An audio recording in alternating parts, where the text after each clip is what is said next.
الحمد لله وحده والصلاة والسلام على من لا نبي بعده اللهم صل على سيدنا مولانا محمد وعلى آل سيدنا مولانا محمد كما صليت على إبراهيم وعلى آل إبراهيم إنك حميد مجيد أما بعد فأعوذ بالله من الشيطان الرجيم بسم الله الرحمن الرحيم Bismillahirrahmanirrahim. Nahmadu wa nusalli wa nusallim ala rasulihil karim amma ba'du. Hadirin yang dirahmati Allah Subhanahu wa taala, beliau sampaikan bahwa menjadi qanun Allah Subhanahu wa taala bahwa untuk menghidupkan agama di atas permukaan bumi ini, Allah Subhanahu wa taala selalu memilih dari kalangan malaikat dan manusia. Ini orang-orang pilihan yang Allah Subhanahu wa taala akan menggunakan mereka untuk usaha menghidupkan agama di atas permukaan bumi. Kemudian hadirin yang dirahmati Allah Subhanahu wa taala, siapa yang akan Allah pilih? Maka untuk kerja dakwah ini asasnya adalah qobuliyat, bukan qabiliyah, bukan kapasitas. Oh, ini dia punya kapasitas ilmu, punya kapasitas harta, punya kapasitas kedudukan. Bukan itu yang dijadikan oleh Allah Subhanahu wa taala sebagai ukuran, sebagai alasan untuk menerima, untuk memilih seorang hamba untuk kerja dakwah. Tapi itu Allah Subhanahu wa taala sendiri yang akan memilih. Maka maknanya adalah qobuliyat. Orang-orang yang telah diterima oleh Allah Subhanahu wa taala itulah yang akan bisa buat kerja agama, usaha dakwah, menghidupkan agama di atas permukaan bumi. Lah, siapa yang akan Allah terima? Orang-orang yang punya sifat. Orang-orang yang punya sifat itulah yang akan diterima oleh Allah Subhanahu wa ta'ala. Jadi bukan orang yang punya kapasitas keilmuan, orang yang punya kapasitas pendidikan, kapasitas dunia, bukan. Tapi orang-orang yang punya sifat, mereka lah yang akan diterima oleh Allah Subhanahu wa ta'ala untuk usaha dakwah.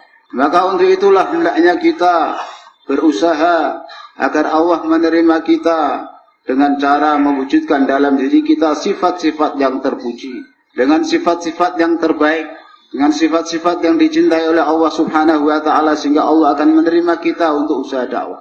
Hadirin yang dirahmati Allah Subhanahu wa ta'ala, karena yang dikehendaki adalah istiqomah di atas dakwah. Bukan sekedar kita keluar kemudian kita tinggalkan, bukan.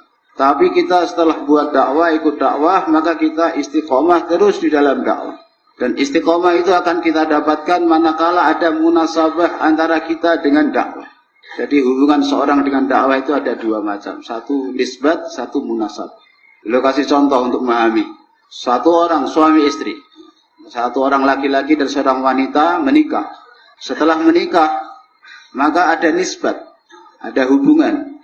Ini suami bagi wanita ini istri bagi laki-laki. Jadi ada hubungan suami istri. Hubungan sudah, tapi selanjutnya cinta, kasih, mahabbah, munasabah, kecocokan. Belum tentu setelah jadi suami istri terus kemudian cocok. Berapa banyak orang setelah jadi suami istri hubungan sudah dia dapatkan, tapi ternyata nggak cocok. Tidak ada kecocokan sehingga tidak ada mahabbah, tidak ada cinta kasih di antara mereka. Akhirnya putus. Suami istri yang sudah sah, hubungan yang sudah sah itu jadi putus karena apa? Karena tidak adanya kecocokan. Nah, yang diharapkan kita dalam dakwah ini bukan sekedar kita bersinggungan, sekedar kita ada hubungan. Kan orang lihat kita dari pakaian kita, oh siapa itu orang dakwah. Itu kita baru punya hubungan. Tapi kita belum ada rasa cinta kita kepada dakwah. Untuk wujudnya cinta, hadirin yang dirahmati Allah SWT, jika telah terjalin hubungan cinta kita dengan dakwah, dalam hati kita ada rasa mahabbah kepada dakwah, maka itulah yang akan menyebabkan kita istiqomah di dalam dakwah. Kita akan istiqomah di dalam dakwah. Untuk hadirin yang dirahmati Allah Subhanahu wa ta'ala, maka sekali lagi Allah Subhanahu wa ta'ala memilih hamba-hambanya untuk kerja dakwah. Maka kita harus usaha, bukan sekedar kita ini punya hubungan dengan dakwah. Kalau sekedar cuma hubungan, bisa jadi suatu saat kita akan pecah, kita akan tinggalkan dakwah. Tapi yang dikehendaki adalah hubungan lebih daripada sekedar hubungan biasa, tapi hubungan cinta kasih. Dalam hati kita kecintaan kepada dakwah itu luar biasa, sehingga kita akan istiqomah. Dan dengan sebab itu Allah Subhanahu wa ta'ala akan pilih kita, Allah Subhanahu wa ta'ala akan gunakan kita dalam kerja dakwah. Kemudian hadirin yang dirahmati Allah Subhanahu wa ta'ala, dalam menjalankan kerja dakwah ini, kita sangat memerlukan pertolongan dari Allah Subhanahu wa taala. Tanpa pertolongan Allah Subhanahu wa taala, maka kita akan merasa capek, kemudian merasa bosan, kemudian kita akan tinggalkan dakwah. Bosan sendiri, capek sendiri. Maka akhirnya kita akan tinggalkan dakwah. Yang juga katakan bahwa jangankan kerja agama, kerja dunia saja kalau tidak ditolong oleh Allah saja nggak bisa jalan. Apalagi kerja agama, kerja dakwah. Maka kerja agama, kerja dakwah sangat berhajat kepada pertolongan Allah Subhanahu wa taala. Untuk itu hadirin yang dirahmati Allah Subhanahu wa taala, kita harus mempelajari, kita harus mengetahui asbab yang terbesar bagi datangnya pertolongan Allah itu apa? Apa yang akan menyebabkan pertolongan Allah datang kepada kita? Ini harus kita ketahui dan kemudian kita amalkan sehingga pertolongan Allah akan datang bersama kita. Beliau katakan bahwa asbab terbesar bagi datangnya pertolongan Allah Subhanahu wa taala dalam dakwah adalah ittiba'us sunnah. Mengikuti sunnah Nabi sallallahu alaihi wasallam. Semakin kita dalam menjalankan dakwah ini, kita hidupkan sunnah-sunnah Rasulullah sallallahu alaihi wasallam, maka Allah akan berikan pertolongannya kepada kita. Dan inilah yang membedakan antara dakwah dan organisasi-organisasi keislaman lain. Organisasi keagamaan, bedanya dengan dakwah ini adalah dalam ittiba'us sunnah. Kalau kita lihat organisasi keagamaan Islaman, mereka mengikuti metode ahli dunia. Metode ahli dunia, kemudian cara-cara ahli dunia yang mereka berkembang mengikut kehendak orang-orang di zaman. Mengikuti kehendak orang-orang yang ada di zaman. Karena itulah hadirin yang dirahmati Allah Subhanahu wa taala. Ini perbedaan antara dakwah dan organisasi keagamaan lain dalam ittiba'us sunnah. Kita ketahui bahwa Nabi sallallahu alaihi wasallam ditolong oleh Allah Subhanahu wa taala dengan ruh. yakni rasa takut yang Allah Subhanahu wa taala tanamkan dalam hati musuh. Kewibawaan yang besar sehingga musuh takut. Dikatakan rasa takut di dalam hati musuh itu bukan karena Rasulullah, tapi karena ada di dalam sunnah. Maka siapapun, meskipun Rasulullah SAW tidak ada, apabila umat Islam mengamalkan sunnah Rasulullah SAW, Allah akan masukkan dalam hati musuh rasa takut kepada orang Islam. Dan ini terjadi di zaman sahabat. Para sahabat satu ketika mereka mengepung musuh. Berhari-hari, berminggu-minggu belum bisa menaklukkan benteng tersebut.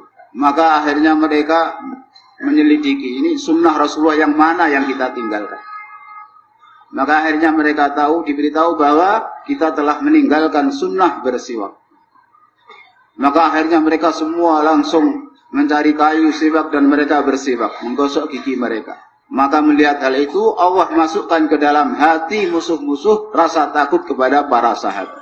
Kalau di akal-akal yang nggak masuk akal, orang musuh yang nggak bisa dikalahkan dengan pedang aja nggak bisa dikalahkan, maksudnya dengan siwak bisa dikalahkan. Tapi masalahnya bukan dalam pedang siwaknya, masalahnya dalam ittiba'us sunnah. Bahwa selama ini kita hanya mengandalkan pedang dan kita tinggalkan sunnah, maka musuh nggak takut. Begitu sahabat menghidupkan sunnah siwak, maka mereka langsung ketakutan, sehingga musuh-musuh pergi lari meninggalkan medan perang, meninggalkan benteng tersebut. Para sahabat bisa menaklukkan benteng itu tanpa harus memerangi mereka, hanya dengan siwak saja. Hadirin yang dirahmati Allah Subhanahu wa taala, perlu katakan lagi, tegaskan, maka hendaknya dalam kita menjalankan usaha dakwah ini semakin sempurna sunnah Nabi sallallahu alaihi wasallam kita hidupkan, maka semakin besar pertolongan Allah Subhanahu wa taala akan diberikan kepada kita. Hadirin yang dirahmati Allah Subhanahu wa taala, saya sampaikan bahwa ittiba'us sunnah dalam kehidupan sehari-hari itu sangat penting. Dalam ibadah kita, dalam munakahah, dalam makan minum, dalam pakaian, apalagi dalam muasyarah.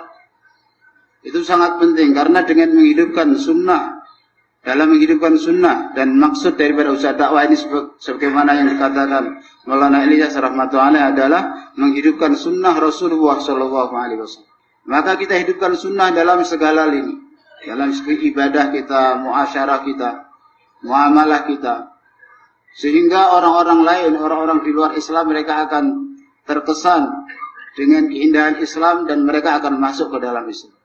Zaman sahabat radhiyallahu taala al-majma'in, Islam tersebar karena orang-orang melihat muasyarah para sahabat, melihat akhlak para sahabat, melihat kehidupan para sahabat yang sesuai dengan sunnah. Jadi bukan dengan pedang, bukan. Islam tersebar bukan dengan pedang, tapi dengan ittiba'us sunnah. Para sahabat menghidupkan sunnah Rasulullah Sallallahu Alaihi Wasallam dalam kehidupannya, dalam muasyarahnya, sehingga orang-orang di luar Islam mereka senang dan mereka masuk ke dalam agama Islam. Dan seperti itulah hari ini juga. Kata Hadraji, Maulana Yusuf Rahmatullah mengatakan bahwa hari ini orang-orang akan senang dengan dakwah, akan masuk dakwah, ikut dakwah. Itu yang menentukan adalah kehidupan da'i itu sendiri. Kehidupan da'i, kehidupan kita. Kalau sesuai dengan sunnah, muasyarah kita, muamalah kita, ibadah kita sesuai dengan sunnah, maka orang akan senang dengan dakwah, mereka akan ikut dakwah. Dan ketika seorang da'i, ahli dakwah, dia tidak menghidupkan sunnah dalam ibadah, dalam muasyarah, dalam kehidupan sehari-hari, dia tidak menghidupkan sunnah, itulah yang akan menyebabkan orang-orang tidak suka dengan dakwah. Yang menyebabkan orang-orang berprasangka buruk kepada dakwah itu karena kita sendiri. Maka kita sendirilah ini. Apakah kita akan menjadi pintu bagi orang-orang yang di luar dakwah senang dengan dakwah itu dakwah? Ataukah kita akan menjadi penutup, menjadi penghalang bagi mereka untuk masuk dakwah? Itu bergantung kepada diri kita sendiri. Itu hadirin yang dirahmati Allah Subhanahu wa taala. Nah, kalau dalam ibadah, dalam muamalah, dalam muasyarah, sangat penting kita menghidupkan sunnah Nabi Shallallahu Alaihi Wasallam. Maka bagaimana dengan dakwah? Yang mana dakwah adalah maha sunnah. Dakwah ini adalah maha sunnah. Maka menghidupkan sunnah dalam dakwah ini adalah sangat penting. Menghidupkan sunnah dalam dakwah adalah sangat penting. Supaya apa? Supaya dengan dakwah kita ini orang-orang juga akan terkesan mereka akan ikut dakwah. Hadirin yang dirahmati Allah Subhanahu wa taala. Sunnah dalam dakwah. Sunnah dalam dakwah, sunnah yang terbesar adalah kerja secara umumiyat. Kita harus paham bahwa Nabi kita, Nabi Muhammad sallallahu alaihi wasallam, beliau diutus untuk seluruh umat manusia di seluruh dunia hingga hari kiamat. Maka medan dakwah beliau itu yang paling luas. Sedangkan nabi-nabi terdahulu mereka hanya diutus untuk suatu kaum yang punya profesi yang sama. Ada yang diutus untuk satu kaum yang pedagang saja, ada yang petani saja, dan lain sebagainya. Nah, kalau kita sebagai umat Nabi Shallallahu Alaihi Wasallam, kita hanya memfokuskan, kita hanya menggarap satu kaum yang sama profesinya. Kita hanya menggarap orang-orang yang satu profesi. Berarti kita telah meninggalkan medan dakwah Nabi, kita sibuk dengan medan dakwah Nabi-Nabi yang terdahulu. Dan itu bukan umumiyat. Ini harus kita pahami. Hanya kita menggarap para dokter saja, menggarap para pedagang saja, menggarap para petani saja. Itu kan medan dakwah Nabi-Nabi terdahulu. Sementara Nabi kita diberi oleh Allah Subhanahu wa taala medan yang sangat luas. Maka medan dakwah yang sangat luas, masuk di dalamnya seluruh manusia dengan seluruh profesi. Segala macam profesi yang ada di seluruh dunia. Hadirin yang dirahmati Allah SWT, kita perlu usaha kepada mereka semua. Karena seluruh umat manusia di seluruh dunia kal jasadil wahid, seperti satu badan. Maka hendaknya kita kerja dengan niat menjadikan seluruh manusia yang ada di seluruh dunia hingga hari kiamat sebagai medan dakwah kita. Ini untuk mengikuti jejak Nabi Shallallahu Alaihi Wasallam. Pertama, dalam niat, hendaknya kita niatnya pun harus luas. Niat kita adalah seluruh umat manusia di seluruh dunia. Karena seluruh umat manusia seperti satu badan. Sehingga apabila ada satu anggota badan yang sakit, kakinya sakit, maka seluruh anggota badan yang lain ikut merasakan. Nah, kalau ada orang Islam di satu daerah yang lain, mereka dalam musibah, dalam kesusahan, kemudian daerah yang lain tidak ikut merasakannya, berarti sudah terputus, ini bukan satu badan lagi. Padahal Nabi mengatakan seluruh orang Islam, seluruh manusia di seluruh dunia seperti satu badan. Di mana di satu daerah, satu wilayah di sana ada kemerosotan dalam agama, bidang agama, maka yang lain harus merasakannya, harus ada rasa tanggung jawab untuk bagaimana menghidupkan agama di sana juga. Kita orang Indonesia bukan hanya untuk Indonesia. Allah Subhanahu wa Ta'ala lahirkan kita, Allah ciptakan kita di Indonesia, bukan berarti kita hanya untuk ngurus orang Indonesia, tapi kita untuk memikirkan, untuk usaha seluruh umat manusia di seluruh dunia hingga hari kiamat. Maka ini satu hal dalam umumiyat, yaitu niat kita adalah niat seluruh alam. Karena medan dakwah kita medan seluruh alam, bukan hanya satu manusia, satu golongan manusia yang sama profesinya, bukan, tapi umumiyat semuanya. Dan hadirin yang dirahmati Allah Subhanahu wa Ta'ala. Yang kedua adalah dalam hati. Hati kita juga harus lapang. Kalau niat kita lapang, niat kita luas, hati kita juga harus luas. Artinya luas kita hendaknya memaafkan siapapun. Kalau Nabi SAW saja, beliau mudah memaafkan orang yang ingin membunuh beliau, orang yang meracun beliau, orang yang memfitnah beliau, orang yang menuduh beliau, orang yang mengganggu, semua orang yang ingin mengganggu, menghabisi beliau, semuanya dengan mudah dimaafkan oleh Nabi SAW. Apalagi dengan sesama kita hari ini. Dengan sesama pekerja dakwah, hendaknya hati kita lapang, memaafkan kesalahan, memaafkan kekurangan saudara-saudara kita. Jangan malah mencari kekurangan-kekurangannya. Kita harus lapang. Inilah umumiyat. Niat kita luas, karena medan dakwah kita juga luas seluruh alam, maka hati kita juga harus luas. Hati kita yang luas, memaafkan semuanya. Seperti hati baginda Nabi SAW. Hati beliau luas, lapang. Semua orang yang menyakiti beliau dimaafkan. Orang yang ingin membunuh Nabi pun dimaafkan, semuanya dimaafkan. Maka hadirin dirahmati Allah Subhanahu wa Ta'ala. Untuk itu kita kerja, karena kerja kita umumiyat, kita harus terjun di tengah-tengah orang awam. Karena orang-orang awam, mereka hadirin yang dirahmati Allah Subhanahu wa Ta'ala, mereka lah target daripada ahli batil. Medan usahanya ahli batil itu orang awam, orang-orang miskin. Bahkan Nabi mengatakan, kalau kalian ingin mencari saya, carilah saya di majlis-majlis orang-orang miskin. Di tempat-tempat orang miskin, orang-orang yang lemah. Kalau kalian mau cari saya, cari di sana pasti ketemu. Karena Nabi kebanyakan waktu duduk dengan orang-orang miskin. Karena orang-orang miskin, orang-orang lemah itulah hadirin yang dirahmati Allah Subhanahu wa Ta'ala. Mereka adalah target ahli batil. Dan mereka target orang-orang yang ingin memurtadkan umat Islam. Sebagaimana Maulana Yusuf Rahmatullah katakan, ada 3 sebab murtad. Ada 3 sebab yang menyebabkan orang Islam murtad. Yang pertama adalah ghurbat, kemiskinan. Banyak orang karena miskin, nggak punya harta, maka dengan mudahnya, dengan diiming-imingi harta, diiming-imingi keduniaan, maka akhirnya mereka tinggalkan agama dan masuk ke dalam agama yang lain. Dan ini yang banyak terjadi. Kemudian yang kedua adalah fursah, kelapangan ataupun nganggur. Ketika lihat orang Islam, mereka nganggur, nggak ada kesibukan agama, maka itu kesempatan yang empuk. Dan satu target yang empuk bagi orang-orang ahli batil, untuk mudah menjerumuskan mereka, mengajak mereka kepada meninggalkan Islam. Dan kemudian yang ketiga adalah jahalat, kebodohan tentang agama, maka itu yang menyebabkan mereka mudah untuk diajak keluar dari agama. Ini 3, Mas. Dan itu semua ada dalam diri orang awam. Maka penting kita dalam dakwah kita terjun, kita menyelam di tengah-tengah orang awam. Sebab orang khawas itu bukan menjadi target ahli batil. Orang khawas itulah ahli batil sendiri. Orang khawas itu malah dia yang membela, kebanyakan yang mendukung, yang membela, yang membackingin ahli batil itu orang khawas. Target kebatilan itu orang awam. Maka hadirin sekalian, maka kita harus terjun di tengah-tengah orang awam. Nah, untuk itulah maka beliau mengatakan, hendaknya orang-orang lama, mereka kalau keluar itu jangan kumpul semuanya orang lama. Hendaknya satu orang lama bawa orang-orang baru, orang lama bawa orang-orang baru. Dan seperti itulah yang dilakukan oleh Nabi SAW. Setiap kali ada orang yang baru masuk Islam, maka digabungkan, dipasangkan dengan orang lama. Supaya orang lama mengajari orang-orang yang baru. Hari ini orang-orang lama kumpul, keluar bareng-bareng. Yang orang awam ditinggalkan. Akhirnya orang-orang awam dicaplok oleh ahli batil. Nah, orang lama karena bergabung, bersatu, akhirnya sibuk perang tertib. Kalau yang satu bilang ini tertibnya begini, yang satu bilang ini tertibnya begini, akhirnya berkelahi sendiri. Yang orang-orang lama berkelahi sendiri, maka ini akan menghambat kemajuan kita dan kita tidak akan terjaga dalam dakwah.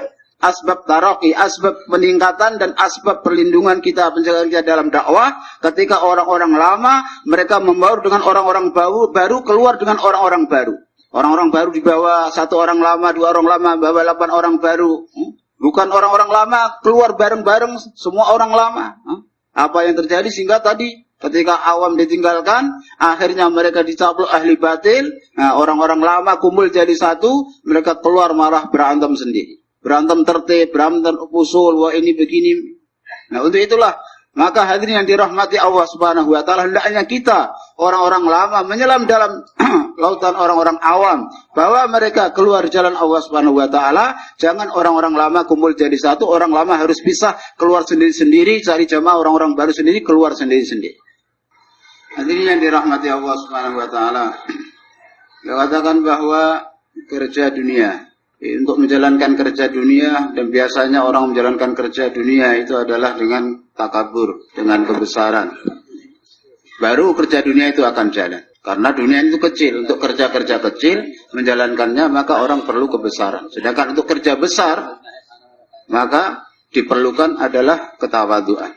Jadi orang akan bisa jalan dalam kerja besar itu kalau dia tawadu, kalau dia itu merendah. Sementara kalau kerja kecil untuk bisa jalan memang harus merasa besar. Dunia, beliau katakan dunia ini dalam hadis, seandainya dunia di sisi Allah Subhanahu wa taala sebanding dengan 11 sayap nyamuk, maka Allah tidak akan memberikan kepada orang kafir satu tetes, seteguk air. Seteguk air Allah nggak akan berikan kepada orang kafir. Karena dunia ini kecil, nggak ada nilainya di sisi Allah Subhanahu wa taala. Maka untuk menjalankannya perlu kebesaran. Raja, presiden, kepala negara, itu perlu bisa jalan dengan kebesaran. Tapi kerja agama, kerja yang besar, itu nggak bisa jalan dengan kebesaran. Kerja agama justru akan bisa jalan itu kalau kita punya sifat tawadhu, kita punya sifat merendah diri. Kalau kita punya sifat rendah hati, kita punya sifat tawadhu, merasa kita kecil, nggak bisa apa-apa, baru kita malah bisa kerja dalam kerja yang besar. Kalau orang dalam kerja yang besar, merasa dirinya besar, bahwa dia itu bisa segalanya, dan dia menginginkan kebesaran, orang seperti itu nggak akan bisa jalan dalam kerja yang besar. Maka dalam kerja dakwah ini diperlukan adanya sifat tawadhu, sifat ikhlas. Siapa itu orang-orang yang ikhlas? Orang-orang yang dia menyembunyikan kerjanya dan menyembunyikan namanya. Kerjanya disembunyikan, namanya juga nggak mau. Kerjanya, usahanya diketahui oleh orang lain dan juga tidak mau namanya dikenal orang lain. Sementara orang yang riya itu mereka nggak kerja apa-apa, tapi ingin namanya masyhur. Maunya terkenal, padahal dia nggak korban apa-apa, nggak buat apa-apa, nggak kerja apa-apa. Yuhibbuna ayyuhmadu. Mereka ingin mereka dipuji padahal mereka tidak berbuat apa-apa. Mereka tidak mengerjakan apa-apa, tidak buat amal apa-apa, tapi mereka ingin agar mereka terkenal, dipuji-puji, disanjung-sanjung. Itu adalah orang yang riya. Na'udzubillah min dzalik. Wahdinya dirahmati Allah Subhanahu wa taala, dalam menjalankan kerja dakwah, kerja nubuwah, ini sifat yang paling agung yang dimiliki oleh Nabi SAW adalah sifat tawadhu, rendah hati, merasa kecil, merasa gak bisa apa-apa. Inilah sifat termulia dan yang akan menyebabkan seorang bisa jalan dalam dakwah. Sifat tawadhu itu kita dapati ada dalam diri Nabi SAW. Kita dapati ada dalam diri para khulafaur rasyidin. Karena mereka telah bersuhbah dengan Nabi SAW, maka para sahabat pun mereka memiliki sifat tawadhu. Sayyidina Abdullah bin Mas'ud radhiyallahu ta'ala anhu mengatakan, aku lebih suka orang-orang tidak memanggil aku dengan sebutan Ibnu Mas'ud, anaknya Mas'ud. Aku lebih suka orang-orang memanggil aku dengan sebutan Ibnu Rawthah, yakni anaknya kotoran, anaknya letong, anaknya kotoran, hewan. Dan kemudian dengan sebab itu Allah Subhanahu wa taala mengampuni satu dosaku. Itu lebih aku suka. Enggak mau nama, enggak mau apa. Saya bukan siapa-siapa. Ini tawadhu yang ada dalam diri para sahabat. Para sahabat radhiyallahu taala ajmain, mereka punya sifat tawadhu. Sayyidina Abu Bakar radhiyallahu ta'ala anhu setelah beliau jadi khalifah, maka anak-anak wanita-wanita di kota Madinah mereka saling berbisik, saling berbincang di antara mereka, wah ini siapa yang akan memerahkan susu untuk kita, yang akan memerah kambing untuk kita, siapa? Biasanya kan Sayyidina Abu Bakar, sekarang beliau sudah jadi orang besar, sudah jadi khalifah, mana mau beliau memerahkan susu untuk kita lagi. Wanita-wanita di Madinah berkata seperti itu satu dengan yang lain. Dan akhirnya kedengaran oleh Sayyidina Abu Bakar radhiyallahu ta'ala anhu. Maka Sayyidina Abu Bakar radhiyallahu ta'ala anhu, mereka berkata, wahai anak-anak wanita, bawa kemari kambing-kambing kalian. Abu Bakar yang sekarang masih tetap seperti Abu Bakar yang dulu. Kalian gak usah cemas, mana? Bawa kemari kambing kalian, aku akan perahkan susu untuk kalian. Terserah seperti yang kalian mau. Mau yang ada busanya atau yang tanpa busa, aku bisa dua-duanya. Itu tawaduknya Sayyidina Abu Bakar radhiyallahu ta'ala anhu. Dia tidak silau dengan kedudukannya, tidak silau dengan jabatannya, tidak silau dengan kedudukannya sebagai Amirul Mukminin, sehingga gengsi nggak mau lagi mengerjakan pekerjaan yang dulu. Itu semua karena sifat tawadhu yang dimiliki oleh Sayyidina Abu Bakar radhiyallahu ta'ala anhu, bersuhbah dengan Nabi sallallahu alaihi wasallam. Baginda Rasulullah sallallahu alaihi wasallam sendiri pun, maka beliau ditawari oleh Allah Subhanahu wa taala, mau jadi nabi yang raja atau mau jadi nabi yang hamba. Nabi sallallahu alaihi wasallam memilih tawadhu. Beliau mengatakan, aku ingin jadi nabi yang hamba saja ya Allah. Sehari tidak ada makanan sama sekali sehingga aku lapar dan aku bersabar. Dan satu hari ada makanan sehingga aku bersyukur. Aku pilih yang itu ya Allah. Padahal terus ditawari, kalau Nabi milih mau jadi Nabi yang raja, langsung kalau dijadikan Nabi yang raja. Tapi Nabi Shallallahu Alaihi Wasallam tawar. Beliau hidup karena itulah maka beliau waktu hijrah miskin. Waktu wafat pun masih dalam keadaan berhutang. Waktu hijrah dengan hutang. Waktu wafat, maka minyak lampu yang digunakan untuk penerangan malam itu pun minyaknya hutang juga dengan tetangga. Itu seorang Nabi yang wafat ketika itu hutang di rumahnya, ketika hijrah pun hutang. Ketika hijrah beliau sudah ditawari Sayyidina Abu Bakar, ini kendaraan sudah saya siapkan ya Rasulullah. Tidak, saya mau pakai tapi hutang, nanti saya bayar di Madinah. Maka beliau katakan bahwa orang keluar jalan Allah Subhanahu wa taala hendaknya dengan diri dan hartanya. Orang yang keluar dengan dirinya tapi hartanya meminta-minta. Untuk hartanya dia minta kepada orang lain, maka hijrahnya itu tidak sempurna. Kalau hijrahnya tidak sempurna, maka hidayah tidak akan datang. Maka dengan diri dan harta, dirinya dia, kemudian hartanya dia minta-minta kepada orang lain, maka tidak akan sempurna hijrah. Karena Nabi Shallallahu Alaihi Wasallam berhutang. Ketika wafat beliau berhutang, keluarganya hutang. Hadirin yang dirahmati Allah Subhanahu Wa Taala, itu sifat tawadhu. Maka kita hadirin yang dirahmati Allah Subhanahu Wa Taala biasa. Maka kalau orang kerja dakwah dengan tawadhu, maka dia jalan sendiri, enggak minta. Kita sekarang sudah mau mulai, ada sifat takabur. Karena kalau orang miskin, maka dia merengek-rengek, mengemis. Orang yang tawadhu, orang yang kecil, dia kalau meminta sesuatu itu dengan mengemis, meminta-minta, merayu, memelas. Tapi kalau orang kaya, maka dia akan main perintah. Maka kita dalam dakwah mulai seperti itu. Oh, diputus takaliza ke sana ya, ya. Siapkan kendaraannya. Oh, main perintah. Oh, minta. Oh, takaliza kemana? Ke sana. Siapkan penjemputannya. Wah, ini sudah nggak tawadhu. Main perintah dalam dakwah, main perintah. Kita dalam dakwah hendaknya merasa kita miskin. Kita kecil, kita nggak berhak untuk mendapatkan itu semua.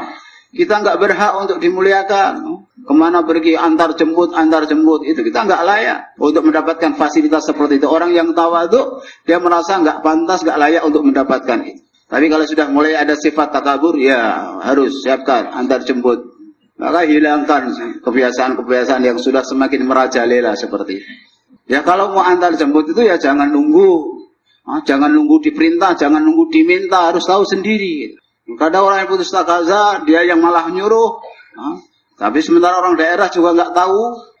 Akhirnya ya seperti itu. Itu hadirin yang dirahmati Allah Subhanahu wa taala, maka kita dalam dakwah hendaknya kita merendah. Dan untuk itu hadirin yang dirahmati Allah Subhanahu wa taala, agar kita dapat sifat tawadhu, di antara ketawaduan para sahabat, mereka terkadang meminta sesuatu ataupun meminta didoakan oleh orang yang lebih rendah darinya, oleh orang yang lebih kecil darinya. Contohnya beliau sampaikan satu kisah. Satu ketika Sayyidina Abu Bakar dan Sayyidina Umar radhiyallahu taala anhuma sedang tawaf.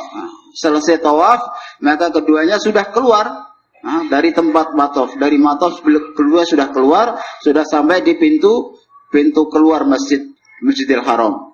Kemudian keduanya melihat ada seorang laki-laki masuk masjid dengan menggendong ibunya untuk tawaf. Maka keduanya berpikir, kesempatan ini. Ada seorang laki-laki tawaf gendong ibunya, ini amalan karena dia khidmat kepada ibunya, maka rahmat yang Allah akan cucurkan kepada dia pasti besar, pasti hujan rahmat Allah akan cucurkan kepada dia.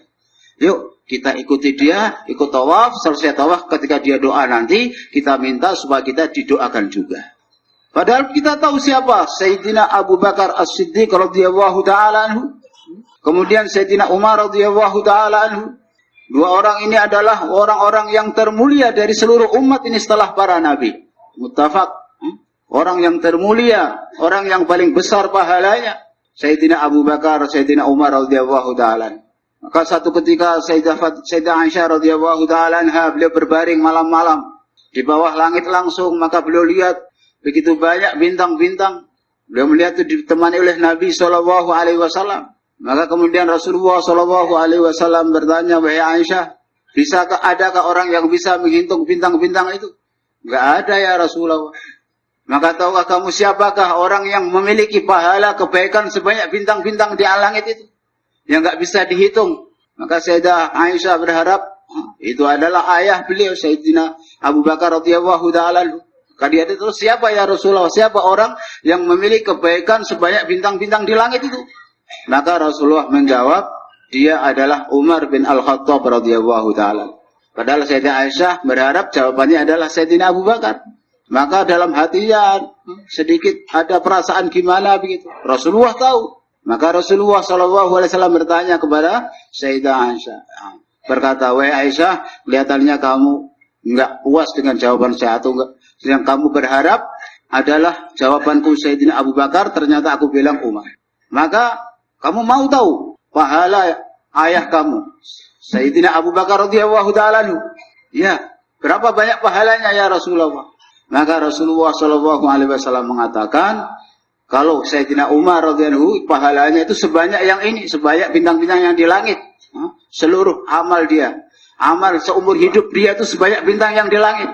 Tapi ayah kamu pahala dia sebanyak bintang yang di langit ini hanya pahala ayah kamu satu malam. Jadi kamu jangan jihad hati dulu.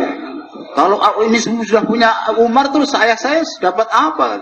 Ayah kamu, pahala ayah kamu adalah sebanyak bintang di langit ini, pahala hanya satu malam. Amal satu malam dapat pahala sebanyak. Coba bayangkan, orang yang pahalanya sudah sebanyak itu, dan Sayyidina Umar radhiyallahu taala yang pahalanya sebanyak itu, maka keduanya ketika melihat ada orang masuk ke Masjidil Haram, ke Ka'bah Baitullah menggendong ibunya mau tawaf, maka keduanya ikut membuntik orang tersebut, ikut tawaf lagi. Setelah selesai tawaf, ketika orang tersebut berdoa, maka keduanya Sayyidina Abu Bakar, Sayyidina Umar mengatakan, "Tolong doakan kami juga." Ini tawaduknya para sahabat. Meminta doa dari orang. Biasanya kalau orang minta doa kan dari masyayikh, ulama. Ini minta doa dari orang awam, orang biasa. Tapi karena tahu dia khidmat kepada ibunya, dengan sebab khidmat kepada ibunya, maka rahmat Allah subhanahu wa ta'ala bercurah-curah ke atasnya. Maka keduanya berharap dapat percikan rahmat itu juga. Maka minta didoakan. Inilah hadirin yang dirahmati Allah subhanahu wa ta'ala, beliau katakan bahwa karena sifat tawadhu, maka seseorang menganggap dan dia akan mengambil manfaat, kesempatan, semua kebaikan akan dia ambil. Namun karena orang punya sifat takabur terkadang, karena merasa dirinya lebih tinggi daripada kebaikan itu, sehingga dia tidak mau mendapatkan kebaikan tersebut. Beliau katakan tadi, dua sifat yang sangat penting, yaitu kita kerja secara umumiyat. Yang pertama adalah kerja dengan umumiyat. Nah, kerja dengan umumiyat ini artinya kita orang-orang lama jangan keluar dengan orang-orang lama saja. Hendaknya kita kerja dengan orang-orang biasa juga. Aja orang-orang umum. Dan begitu juga kita kalau kerja, kita dakwahnya tidak hanya kepada ahbab, tapi kita dakwah kepada seluruh umat. Karena kalau kita ini kerja, keluar jalan Allah dengan orang-orang lama saja, maka kita tidak akan belajar sifat ikram.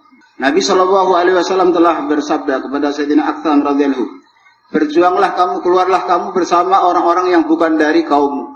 Dengan itu maka akhlak kamu akan menjadi baik. Karena kalau kita keluar dengan orang-orang yang kita kenal saja, orang akan menghormati kita. Karena dia tahu kedudukan kita.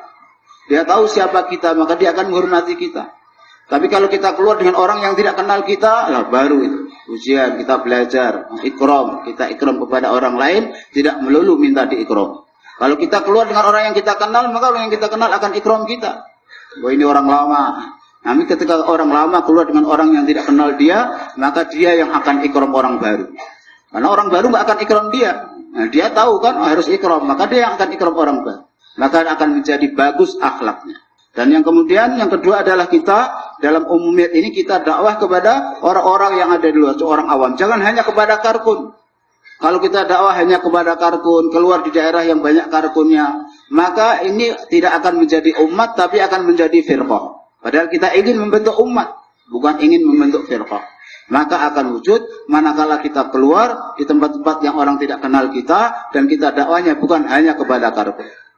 करेंगे इंशाल्लाह. Yang amal insyaallah. बात समझे कुछ? Paham nggak?